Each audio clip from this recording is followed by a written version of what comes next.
নবীজির জীবনের তিনটা বিষয় নিয়ে আজকে আমরা কোরআন এবং হাদিস থেকে আলোচনা শুনব। তিনটা বিষয় আমি বলবো, আপনি আমার পরে বলবেন। এক নাম্বার বিষয় হচ্ছে how was the prophet look like, আমার নবীজি দেখতে কেমন ছিলেন, এক নাম্বার। দুই নাম্বার, আমার নবীজির স্ট্যাটাস, সম্মান ইসলামে কত বেশি, এইটা আমরা জানবো। এবং সর্বশেষ আমরা জানবো আমার নবীর আদর্শ কত সুন্দর ছিল। এবার আসুন আমরা একে অপরের সঙ্গে রিপিট করা ট্রাই করি। এক নাম্বার, নবীর চেহারা। এক নাম্বার, দামে কোনো আওয়াজ নেই কিসের জন্য ভাই? তোমরা কি ঘুমাই গেছো নাকি ভাই? তো কথা কতই হবে আমার সাথে। এক নাম্বার, নবীর চেহারা। এক নাম্বার, এই তো অ্যাক্টিভ হচ্ছেন আপনারা। দুই নাম্বার, নবীর সম্মান। দুই নাম্বার, তিন নাম্বার, নবীর আদর্শ। তিন নাম্বার, এই তিনটা বিষয়কে কোরআন থেকে হাদিস থেকে হাইলাইট করতে চাই। ফার্স্ট অফ অল, নবীজি আমার দেখতে কেমন ছিলেন?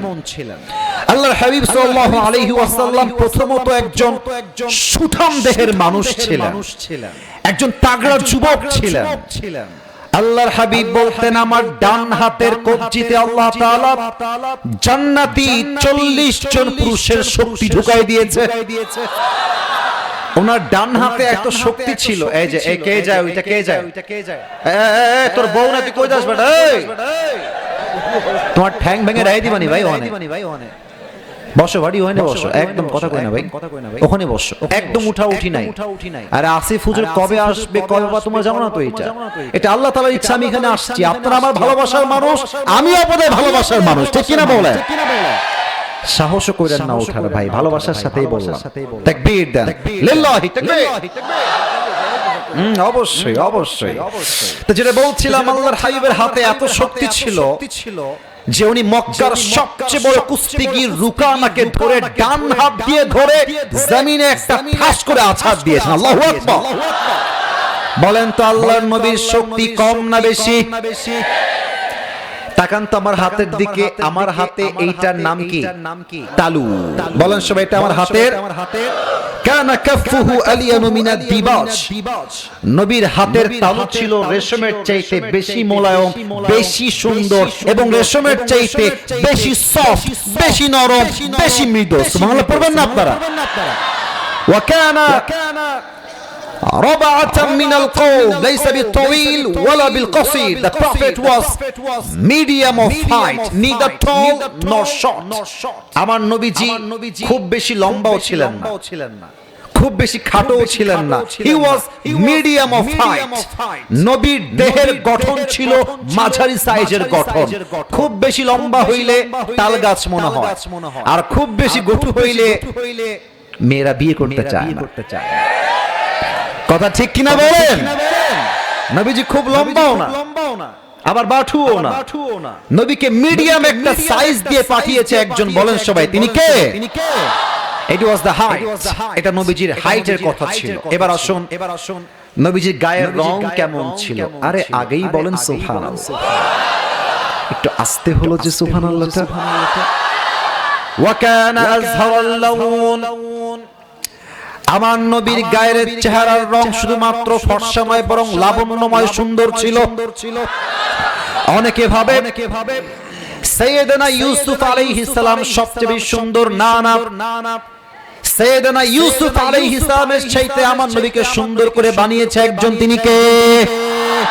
চাঁদের চেয়ে সুন্দর তুমি, নবী আমার কামলিহি ওয়ালা। দো জাহানের বাদশা তুমি, প্যারা নবী সাল্লি আলা।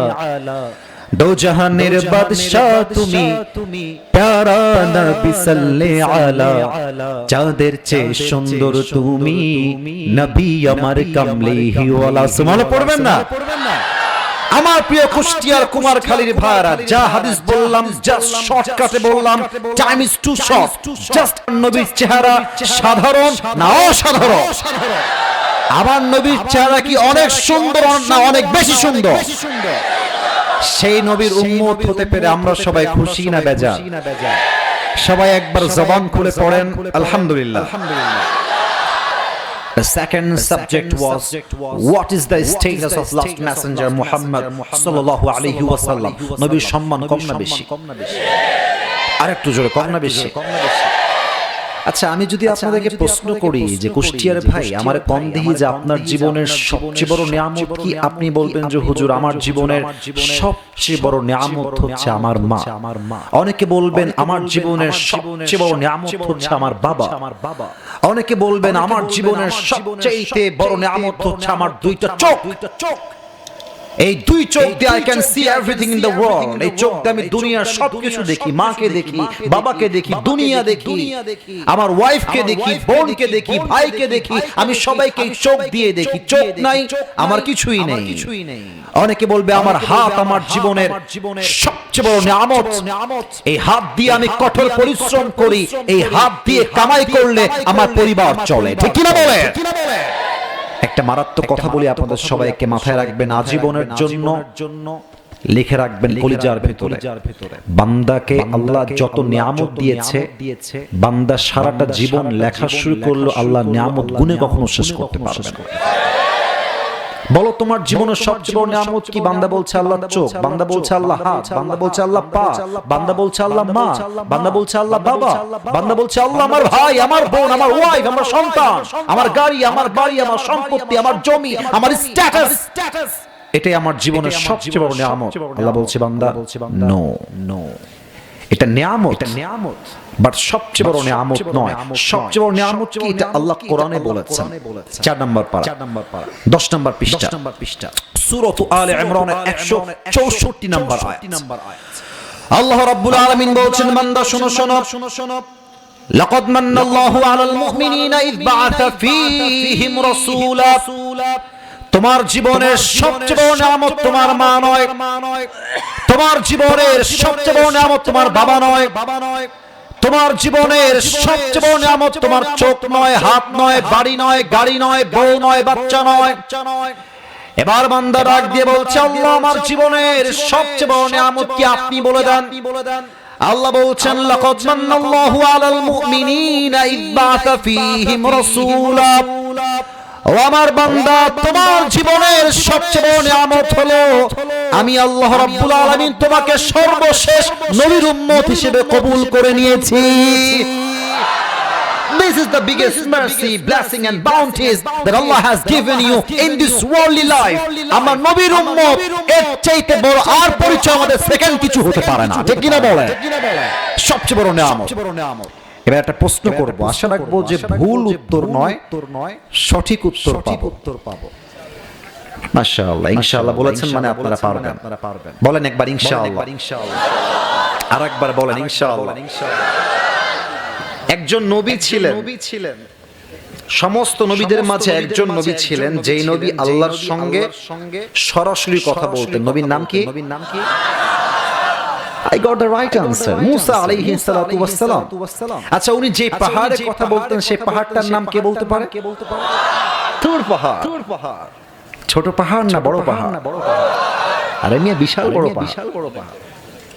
একদিন মুসা আলাইহিস সালাম পাহাড়ে আসছে আল্লাহর সঙ্গে কথা বলার জন্য, কিন্তু আসার পরে চুপচাপ বসে আছে। আল্লাহ বলছে মুসা কথা বল না কেন, কথা বলো। মুসা বলছে আল্লাহ, মুসা আলাইহিস সালাতু ওয়াস সালাম আল্লাহ আজকে একটা প্রশ্ন করতে চাই। আল্লাহ বলছে কি প্রশ্ন বলো। আচ্ছা আল্লাহ, এই যে আমি তোমার সঙ্গে কথা বলি মাঝে কোনো দেওয়াল বা পর্দা আছে? আল্লাহ বলছেন নো, সরাসরি কথা বলো, কোনো পর্দা দেওয়াল কিছু নাই। আচ্ছা আল্লাহ, আমি তো তোমার সঙ্গে কথা বলি সরাসরি। আচ্ছা আল্লাহ, এমন কোন নবী কি আগামীতে আসবে যেই নবী ঠিক আমার মতো কথা বলতে পারবে তোমার সাথে? আল্লাহ বলেন মুসা তুমি তো খুব জটিল প্রশ্ন করেছো, তবে আল্লাহর কাছে কোন প্রশ্নকে জটিল হতে পারে? সবকিছু জানার মালিক একজন, বলেন সবাই তিনি কে? আল্লাহ বলছে মুসা বলে আমার তুই উত্তর জানা না, উত্তরটা কি হবে? হে মুসা, তুমি যখন চাও আমার সাথে কথা বলতে পারো না, আমি চাইলে তুমি কথা বলো।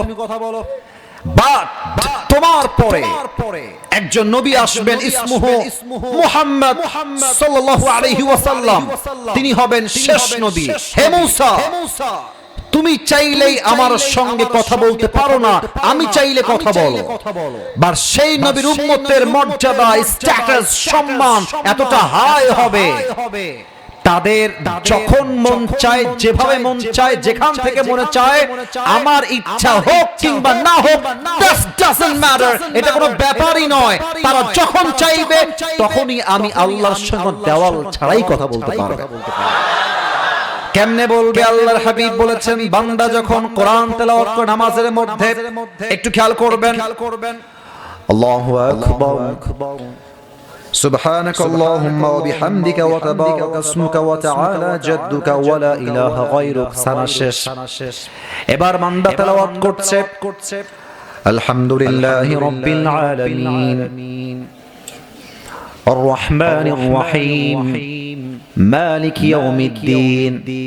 আল্লাহর হাবিব বলছেন, বান্দা যখন সূরা ফাতিহা তেলাওয়াত করে, আল্লাহ বলছে বান্দা আমার সঙ্গে সরাসরি কথা বলা শুরু করে দিল।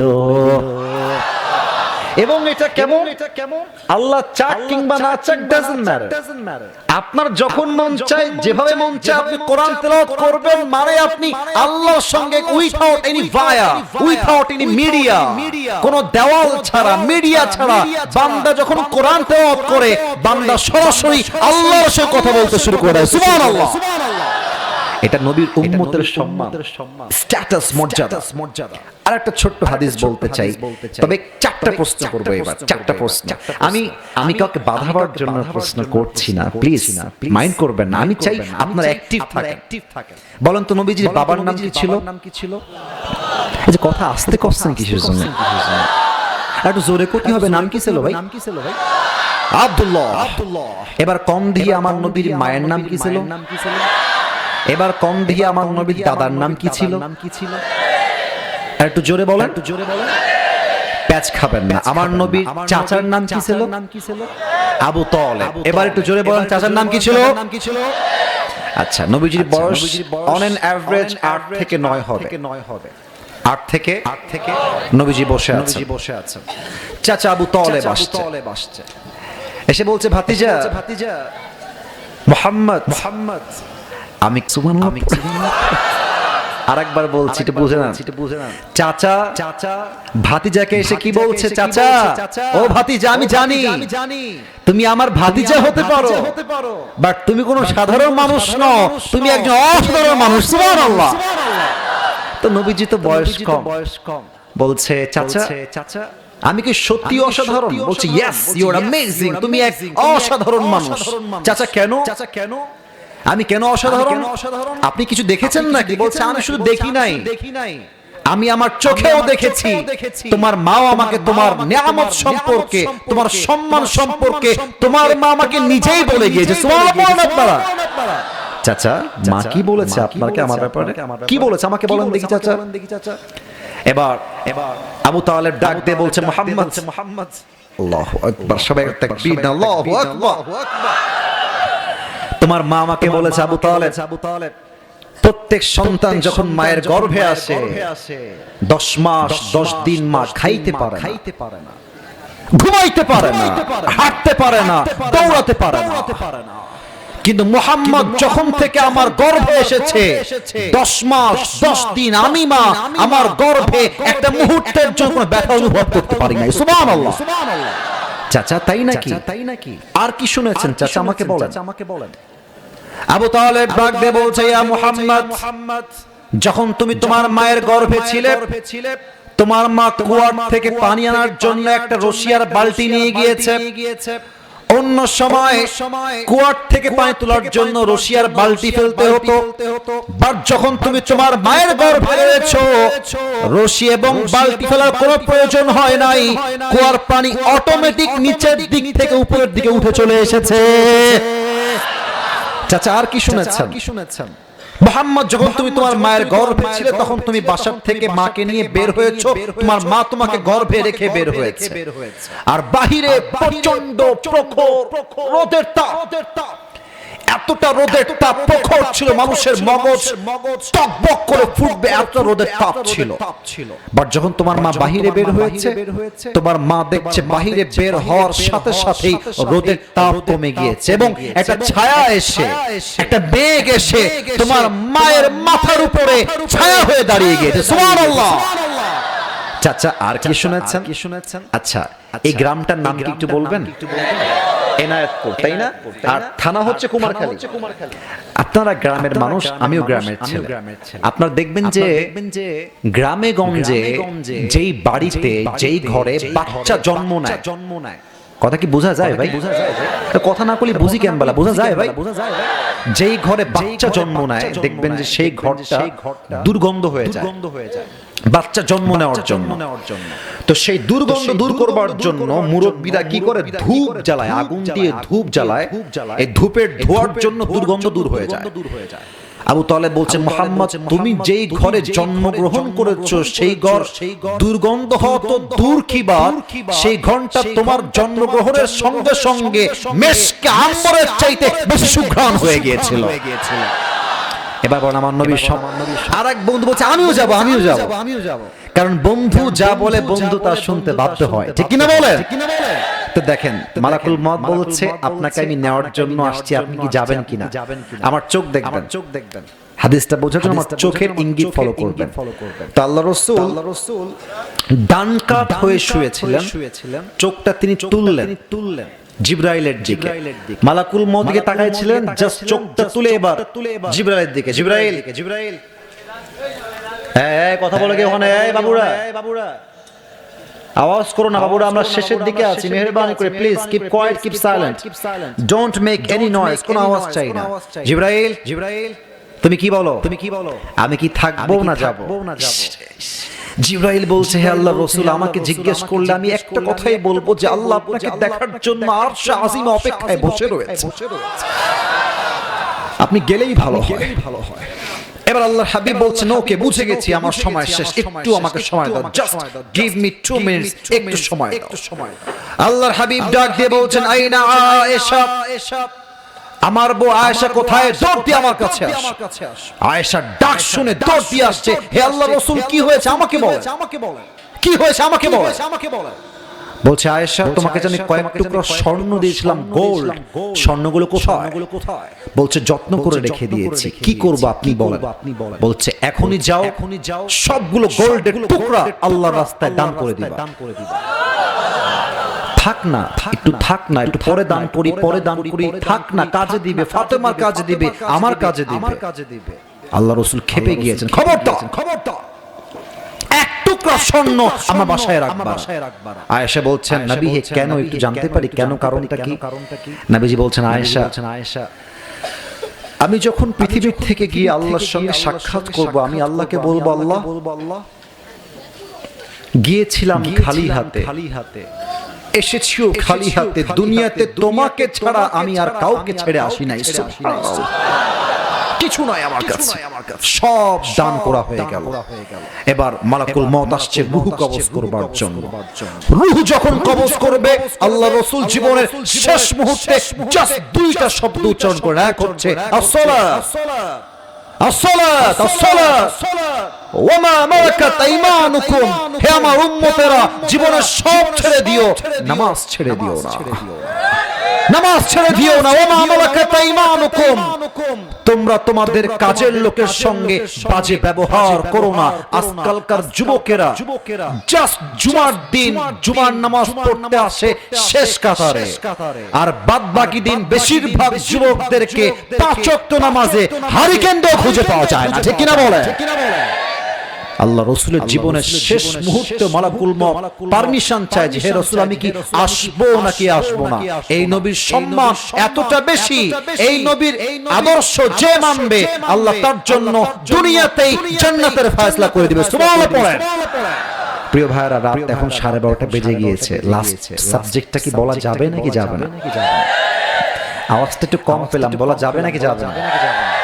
কমিটির ভাইদেরকে আমাদের ফর্ম দেওয়া আছে যে 1 ঘন্টা ওয়াজ, সব জায়গাতে 1 ঘন্টায় ওয়াজ করি, সব জায়গায় সেম নিয়ম। তবে আসলে কি জানেন, সব জায়গাতে আসলে নিয়ম দিয়ে হয় না, মাঝে মাঝে ভালোবাসা দিয়েও তো হিসাব করতে হয়। তো শেষ ভালো যার, সব ভালো তার, আমি শেষটা ভালো চাই। আপনারা বড্ড ভদ্র মানুষ, শেষটা ভালো চাই। জাস্ট আমাকে আর 10টা মিনিট সময় দিবেন, আর বেশি চাবো না। সবাই এটা কাশি দেন। দেখা যাক আপনারা বেঁচে গেছেন না মরে গেছেন, দেখি। লিল্লাহি তাকবীর। আর একটু জোরে আল্লাহি তাকবীর। আল কোরআনের আলো, আল হাদিসের আলো, কোরআন হাদিস যেখানে, আলেম ওলামা যেখানে, কুষ্টিয়াবাসী যেখানে। 3 নাম্বার ছিল নবীজির আদর্শ কেমন ছিল। আমি শর্টকাটে 3টা আদর্শ বলবো। 1, নবী বাবা হিসেবে কেমন ছিলেন। 2, নবী নানা হিসেবে কেমন ছিলেন। 3, নবীজি স্বামী হিসেবে কেমন ছিলেন। বাবুরা একটু আওয়াজ করছে, প্লিজ কন্ট্রোল দেন। এই যে সোনামণিটা, না একটা ধমক দিবেন না, ওরা বাচ্চা, আওয়াজ তো ওরাই করবে। মুরব্বী আওয়াজ তো মানাবে না যুবক ভাইরা, ঠিক কিনা বলো? ঠান্ডা মাথায় একটু ইঙ্গিত। এই যে বাবুরা, এই যে নতুন আওয়াজ করো না বাবুরা, আওয়াজ না, চুপ থাকো। এই কে যায়? মুরব্বি বসেন। কুষ্টিয়ার বদনাম হয়। 5 মিনিট সময় চেয়েছি, 5 মিনিট। নবীর আদর্শ বলেই দোয়া হবে। লিল্লাহি তাকবীর। বলেন তো আমার নবীর মেয়ের নাম কি ছিল? ফাতেমা রাদিয়াল্লাহু তাআলা আনহা। ওনার বিয়ের বয়স যখন হলো, একদম শর্টকাটে হাদিসের ঘটনা বলছি। নবীজি বললেন, হে আমার সাহাবায়ে কেরাম, ফাতেমার বিয়ে হবে, ফাতেমার জামাই কে হতে চাও? প্রস্তাব নিয়ে আমার কাছে চলে আসো। ফার্স্ট অফ অল ওমরে ফারুক রাদিয়াল্লাহু তাআলা আনহু প্রস্তাব নিয়ে আসলেন, হে রাসূল, আমি আপনার মেয়েকে বিয়ে করতে চাই।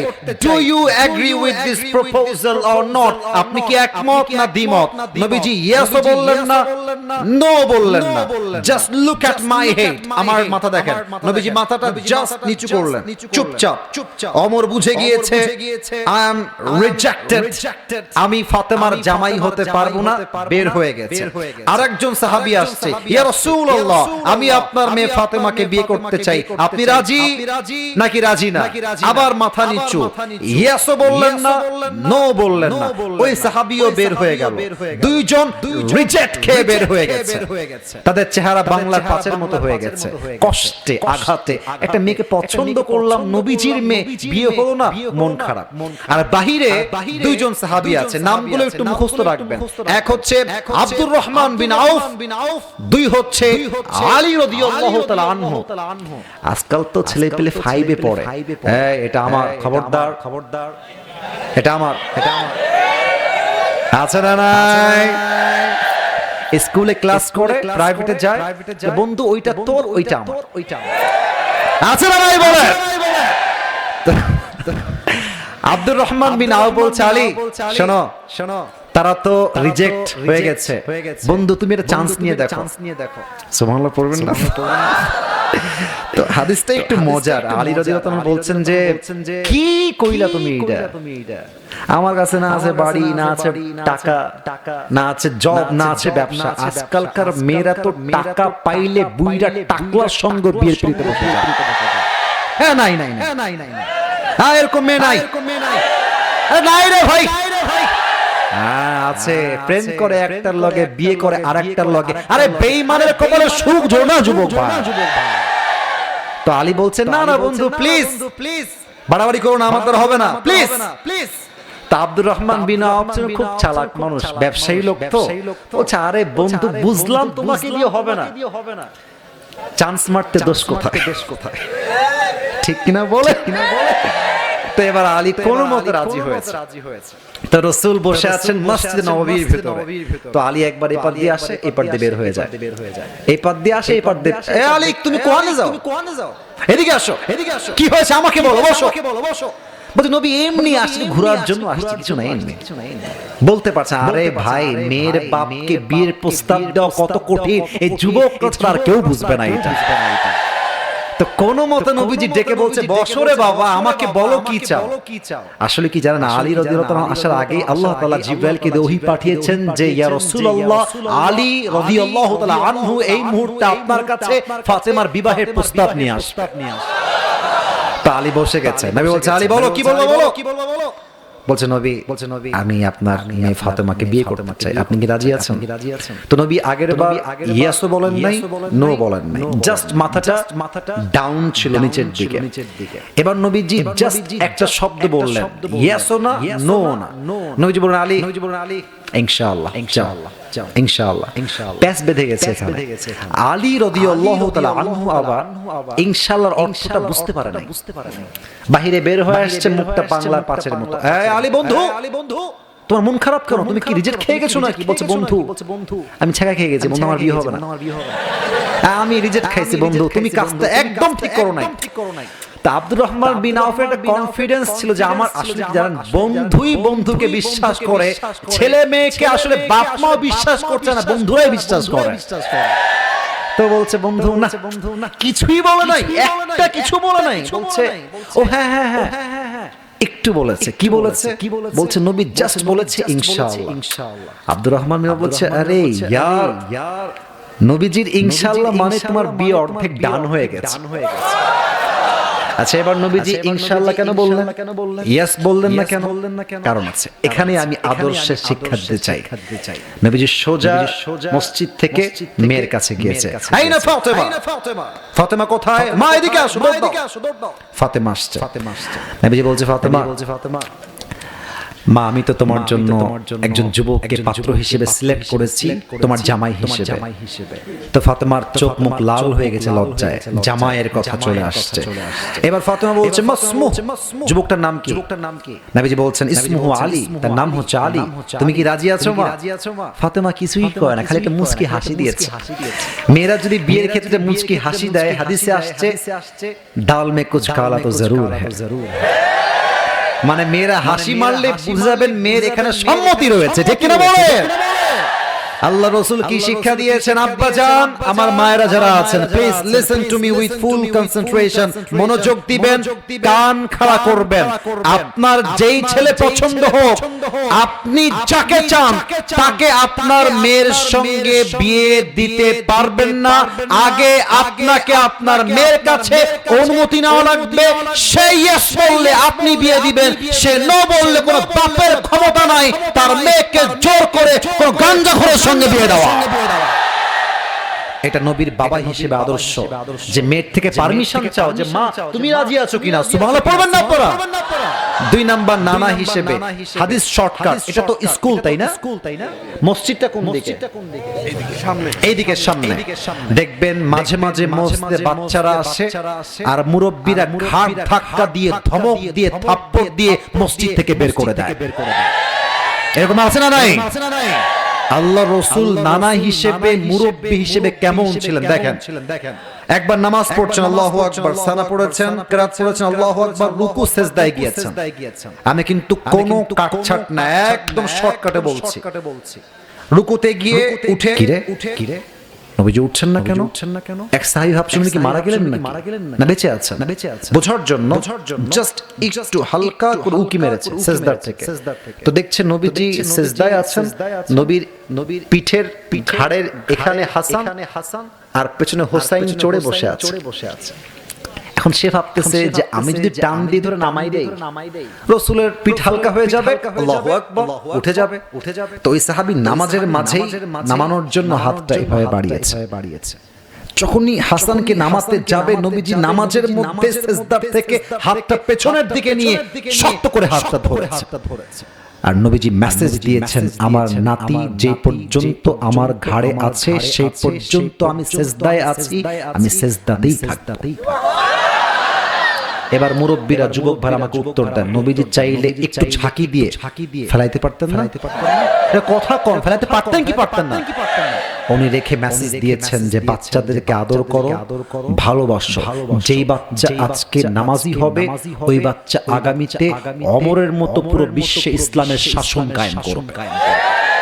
আর যেই বাচ্চাকে আজকে আপনি মসজিদ থেকে তাড়াই দিবেন ওই বাচ্চা আগামীতে খুনির সাদ হয়ে জন্ম নেবে, ঠিক কিনা বলে? জন্ম নেবে মানে বড় হবে। এজন্য মাথায় রাখবেন, বাচ্চারা মসজিদে আসলে চকলেট দিবেন, আদর করবেন, চুমা দিবেন, ভালোবাসবেন। ও আব্বা জান আপনি একদিন মারা যাবেন, আপনি দুনিয়াতে থাকবেন না, একদিন বাচ্চা বড় হবে, হতে পারে সেই বাচ্চা আল্লামা সাইদির মতো হতে পারে, আজহারির মতো হতে পারে, ডক্টর জাকির নায়কের মতো হতে পারে। আপনি মরে গেলে বাচ্চা আপনার কবরের কাছে দোয়া করবে যে আল্লাহ আমার নানা আমারে বড্ড ভালোবাসতো, ও আল্লাহ আমার নানাকে তুমি মাফ করে দাও। হতে পারে আপনার একটা আদর এবং বাচ্চার দোয়া আপনার জান্নাতের কারণ হতে পারে যুবক ভাইরা, ঠিক কি না বলে? নানা হিসেবে সফট ছিলেন। শেষ কথা বলে শেষ করছি, স্বামী হিসেবে কেমন ছিলেন? আমার নবীজি স্বামী হিসেবে কেমন? বউ আসলেই নবীজি একটা কথা, আই লাভ ইউ। সুবহানাল্লাহ পড়বেন না আপনারা? আচ্ছা, বউকে দেখলে কি বলবেন? আই হেট ইউ না আই লাভ ইউ?